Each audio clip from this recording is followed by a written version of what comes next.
yang ke-11, 3-4. Hal itu dibuat Yesus di Kana yang di Galilea. Sebab sebagai yang pertama dari apa? Tanda-tandanya. Dan dengan itu ia telah menyatakan kemuliaannya dan murid-muridnya percaya kepadanya. Di zaman itu ketika murid-murid melihat tanda-tanda, kata tanda-tanda bicara tentang mujizat. Tanda-tanda bicara sesuatu yang heran. Saya bilang tanda-tanda, saudara bilang mujizat. Tanda-tanda.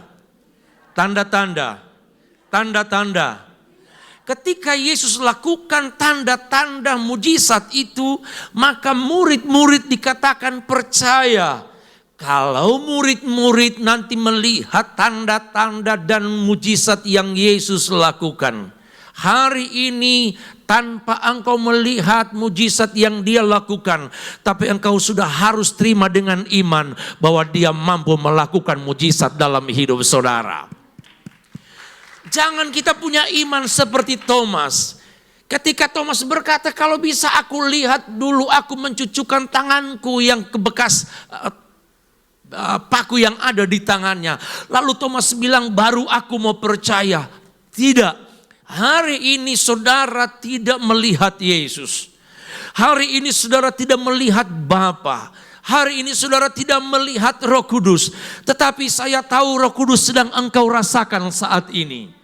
Roh Kudus engkau sedang nikmati saat ini. Dan tanpa engkau melihat secara fisik, Yesus hari ini ada di sini dan ada di rumah. Engkau sedang menikmati dan engkau akan menikmati mujizat-mujizat yang daripada Tuhan. Tergantung iman kita, apakah benar-benar engkau akan menikmati mujizat itu. Saudara-saudara yang kekasih dalam Tuhan Yesus Kristus, mujizat ada di rumah-rumah. Sebutkan kalimat itu, 2-3. Yang punya rumah hari ini angkat tangan. Walaupun kontrak. Pak dosen, kontrak di sini. Angkat tangan Jo. Yang punya rumah yang engkau tinggal walaupun kontrak, angkat tangan. Walaupun kos, angkat tangan. Iya, turun tangan. Yang ada di rumah-rumah, ini di Zoom saya, coba ya, kayak di Zoom. Yang ada di rumah engkau tinggal atau di mana engkau tinggal sekarang, rumah itu kos, rumah itu engkau kontrak. Saya tidak mau pusing, mau kontrak, mau kos. Yang jelas kalau Tuhan ada di sana, mujizat juga ada di rumah saudara. Sekali lagi, engkau tinggal sekarang rumah kos, rumah susun, mau apartemen, mau apa saja. Kalau engkau tahu ada mujizat di dalam Yesus, engkau harus imani saat ini juga. Rumah-rumahmu, rumah kita semua, di sana ada mujizat. Suami yang engkau tinggalkan, anak-anak yang engkau tinggalkan di rumah. Kita melayani, datang ke gereja, ibadah secara live streaming. Tapi engkau percaya mujizat ada di sini dan mujizat juga ada di rumah-rumah. Katakan wow. Di mana ada Yesus, di sana ada mujizat. Dia berkata itu tanda yang pertama. Dan memang kita tahu Yesus melakukan mujizat yang pertama itu di Kana. Dia lakukan itu bukan di rumah ibadah. Yesus lakukan mujizat itu bukan di KKR yang besar. Yesus lakukan itu bukan waktu dia mengajar orang di tepi danau. Tapi mujizat yang Yesus lakukan waktu dia ada di dalam rumah. Saudara butuh mujizat dalam rumah saudara? Lambaikan tangan kita. Di dalam rumah-rumah saudara, di mana engkau tinggal, di mana engkau tidur, maka rumahmu akan diberkati oleh Tuhan. Yang penting izinkan Yesus ada di rumah saudara, seperti dia ada di rumah waktu dia ada di pesta perkawinan. Saudara, tuan rumah gak menyangka kalau mujizat yang pertama itu ada di rumah dia. Yang saya tahu ada di situ, orang berkerumun di situ. Waktu itu belum ada corona. Nggak ada corona. Pesta banyak orang.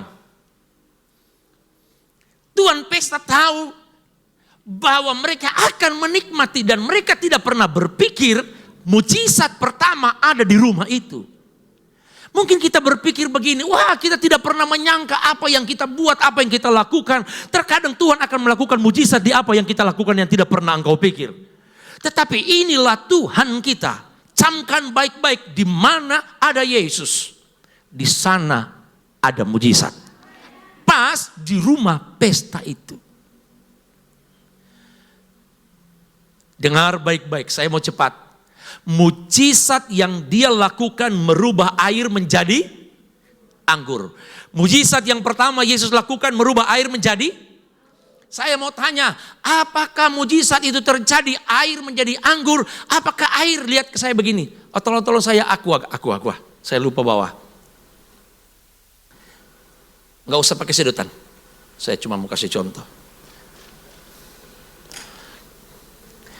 Air diubah menjadi, warna putih diubah menjadi Apakah mujizat itu terjadi langsung waktu kehabisan anggur tuan pesta itu, air yang bersuara? Lalu dia berkata begini, Maria, ini aku. Ubahlah aku ini, air ini untuk menjadi anggur supaya tuan pesta mereka enggak punya masalah, mereka enggak merasa malu, mereka enggak terintimidasi. Karena apa, pestanya harus menghadirkan sukacita, tapi tiba-tiba anggur aku ini sudah habis. Apakah air itu langsung dari tempat yang langsung datang terbang ke Tuhan Yesus, ke Maria? Enggak. Dari mana Yesus tahu? Dari mana Allahmu tahu bahwa mereka kekurangan anggur? Dari mana? Tuh ada yang jawab. Dari Ibu Yesus. Saya mau kasih tahu pelajaran kepada kita, beberapa orang yang hadir ini dan yang ada di rumah-rumah. Mujizat terkadang terjadi membutuhkan orang yang tergerak, terbeban akan persoalan orang lain. Wow. Mujizat itu terjadi, betul, Tuhan Yesus Maha tahu. Tapi sebagai dia manusia, dia butuh Maria untuk menyampaikan, Yesus, mereka membutuhkan engkau. Mereka kehabisan anggur, biarlah engkau rubah air putih ini menjadi anggur. Ketika persoalan datang, air berubah menjadi anggur, dibutuhkan orang lain. Maria, dia bukan tuan pesta. Dia hanya undangan, tetapi dia punya beban. Ketika orang punya persoalan, dia tampil dengan hati yang punya beban untuk menyelesaikan persoalan orang lain. Yesus yang melakukan mujizat, tapi dia butuh saudara untuk menolong orang lain air-air ini. Di saat kita terpuruk, di saat kita lemah, Tuhan ingin melihat hatiku dan hatimu terbeban bagi orang lain. Katakan kiri kanan saudara, terbeban bagi orang lain. Lebih kencang lagi, terbeban bagi orang lain. Tetanggamu punya masalah, terkadang Tuhan mau utus kita untuk supaya mujizat terjadi kepada tetangga kita. Jangan langsung jangan langsung berkata Tuhan tahu. Biar jo Tuhan tahu. Enggak. Peristiwa ini saya baca tadi malam. Bahwa bagaimana beban seorang Maria untuk menolong orang yang sedang mengalami kesusahan. Tuhan butuh air-air ini. Hati yang penuh beban. Katakan amin. Katakan amin. Tidak cukup Maria punya kerinduan untuk menolong orang atau tuan pesta yang mengalami masalah kehabisan anggur. Tetapi poin yang kedua, yaitu ada sebuah tindakan dari para pelayan-pelayan. Maria, dia ngomong kepada Yesus. Betul? Maria tidak bawa air kepada Yesus. Tapi Maria menggunakan mulutnya berkata, Yesus, mereka ini sedang kehabisan anggur. Tetapi yang menarik bagi saya, menjadi klop. Ada orang yang punya niat, ingin berbuat sesuatu, dan ada orang lain yang bertindak. Saya mau tanya, siapa yang goyang? Itu tempayan. Siapa yang goyang air? Siapa yang Yesus bilang, kalau begitu isilah, cedoklah. Siapa? Maria atau pelayan? Di sini dibutuhkan kerjasama. Ada yang tukang usul, ada yang tukang kerja. Biasanya di Natal bukan? Ada yang jaga usul, ada yang tak tinggal. Kita butuh kerjasama. Sekarang mungkin Yesus, bukan mungkin, memang kita nggak bisa lihat Yesus ada di depan mata kita. Tetapi saya tahu khususnya jemaat eklesia. Ketika ada sesuatu punya masalah, ada sesuatu yang harus kita lakukan. Yang duluan saudara buat apa? Saudara bertindak pergi atau saudara telepon? Itu punya ibah, itu punya rasa terbeban. Ayo, betul enggak?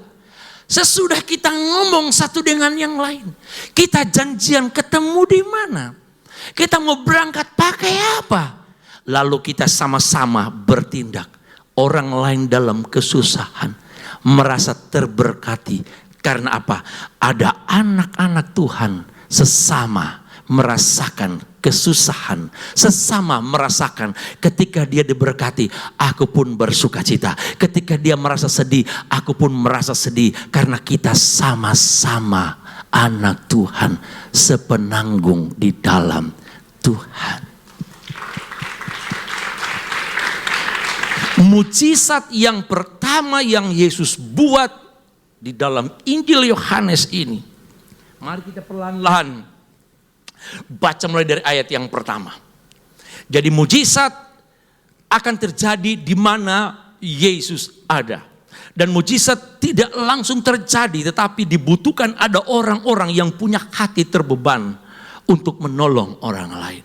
Nah, kita melihat bagaimana peran Yesus sebelum dia melakukan mujizat. Ayat yang pertama, pada hari ketiga ada perkawinan di Kana yang di Galilea dan ibu Yesus ada di situ. Ada ibu Yesus.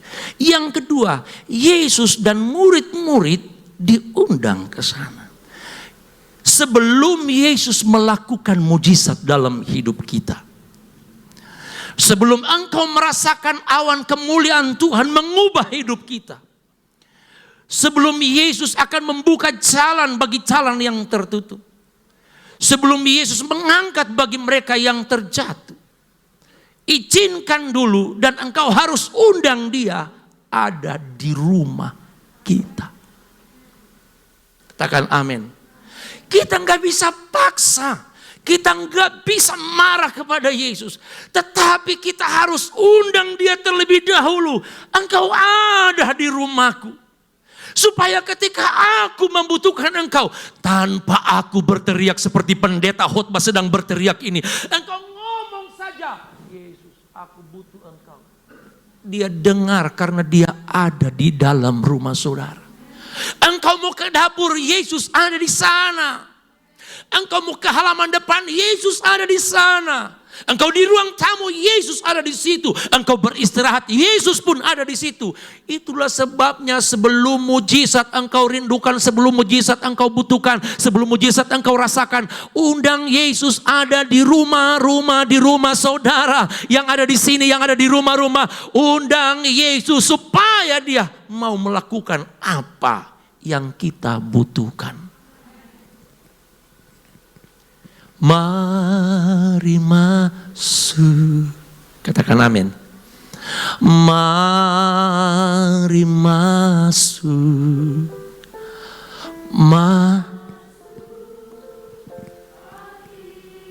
Haleluya. Bisa angkat tangan kita. Datang sekarang. Datang tinggal dalam hatiku ya Yesus. Sekali lagi oh, mari masuk ya. Mari masuk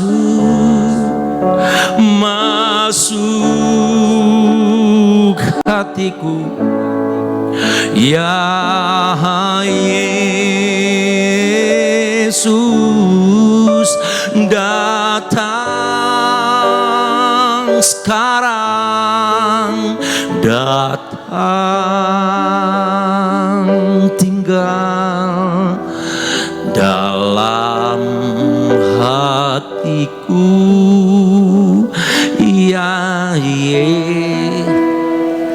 Kita 1 bulan berdoa, tapi seperti yang kita lakukan di rumah, kok nggak ada hasil-hasilnya. Atau mungkin kita berdoa, Tuhan biarlah sukacita dalam rumahku ini Engkau nyatakan. Bertahun-tahun sepertinya kau sukacita ini datang dan pergi. Bahkan ada lagu pop berkata, kau datang dan pergi sesuka hatimu. Hari ini seperti damai dan sukacita dari Yesus ada. Besok nggak ada lagi. Yang perlu dipertanyakan adalah, apakah Yesus juga keluar masuk sesuka hati Yesus? Karena perbuatan kita. Kita berusaha minggu ini, bulan ini, minggu ini seperti berhasil. Minggu depan sepertinya enggak.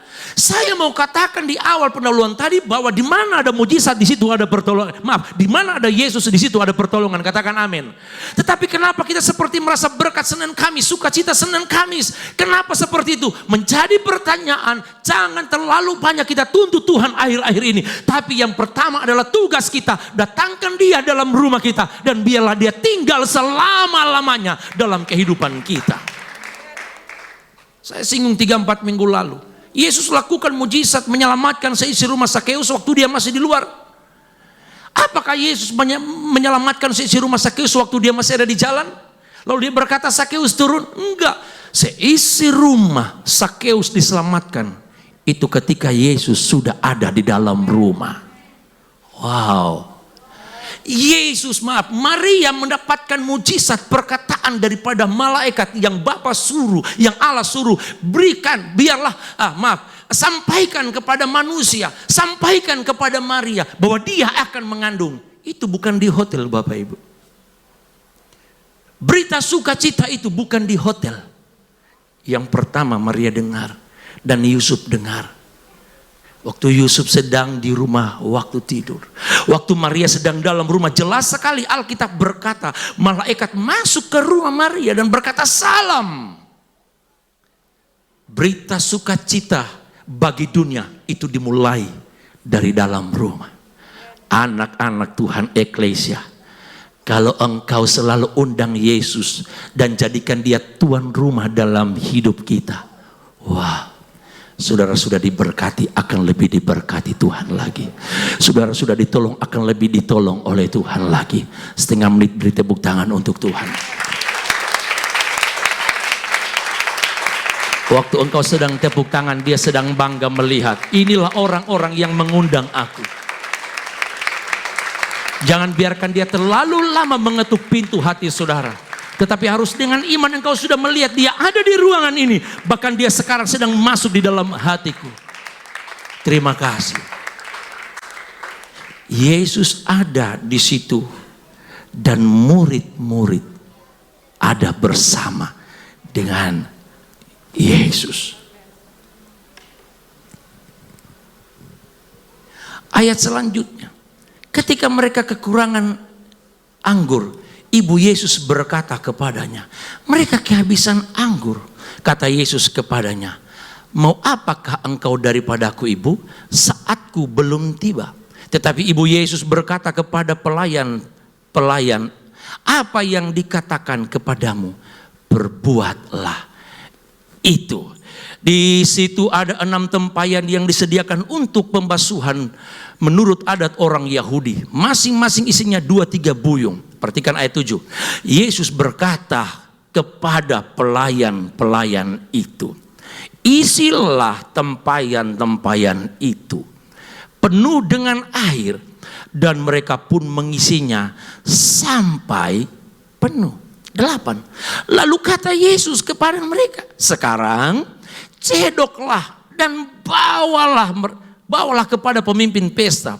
Lalu mereka pun membawanya. Setelah pemimpin pesta itu mengecap air yang telah menjadi anggur itu, dan ia tidak tahu dari mana datangnya, tetapi pelayan-pelayan yang mencodok air itu mengetahuinya. Ia memanggil mempelai laki-laki. Saya baca beberapa kalimat di ayat 9. Setelah pemimpin pesta itu mengecap air. Kita baca sama-sama. 2, 3. Yang telah menjadi apa? Anggur itu. Lebih keras. Dan tidak tahu dari mana datangnya. Saudara pernah mengalami berkat ini? Pernah mengalami? Pak Sam tuh waktu di Bali. Oh, kita tidak pakai itu jam. Waktu dapat penghargaan tuh, baru Pak Sam cerita Pak kita. Kaget dapat penghargaan. Yang kerja-kerja di sini, Pak dosen, banyak merasakan yang kaget. Yang orang tidak pernah pikir ini yang Tuhan mau kasih. Ibu BRI, Ibu Merda, mana suami? Pak Budi, waktu orang doa itu usaha yang baru. Tahu coba Bapak Budi model dia kalau serius begini, dia gigi seperti dia gigi. Saya Tuhan su ator. Bagaimana Bud? Tuhan su ator. Tanah dapat murah. Mesin usaha ini lebih canggih lagi. Kesimpulan dia ngomong, sepertinya yang tidak pernah terpikir Tuhan kasih. Yang di rumah-rumah apa yang tidak pernah kita pikir. Pelayan-pelayan itu. Dan Tuhan pesta itu tidak pernah berpikir bahwa ada sesuatu yang baru. Inilah akibat kalau Tuhan engkau undang.